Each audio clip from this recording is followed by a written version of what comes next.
So now that you know what a while loop looks like, let's take a look at what a for loop looks like, because that is basically just the cooler while loop. A for loop looks just like this. We've got a start, an end, and an update that's wrapped in parentheses, followed before by a for.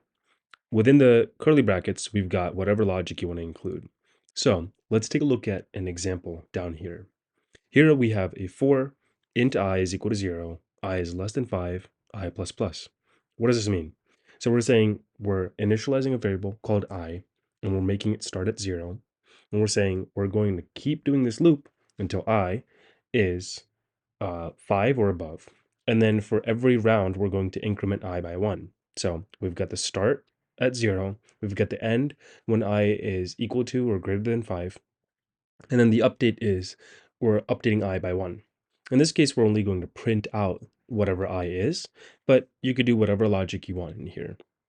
Taking a look at the output, we see 0, 1, 2, 3, 4. And then once we get to the fifth iteration, we'll see that 5 is not less than 5, and we'll break out of the loop, just like a while loop. Now, this isn't where the fun ends. If you take a look over here, we have a similar kind of thing going on, but with some twists. So here, I'm starting I back to 0, but this time we're going up until and including 10. So we'll include 10 because we have less than or equal to. Finally, we're updating I by a value of 2 instead of just 1.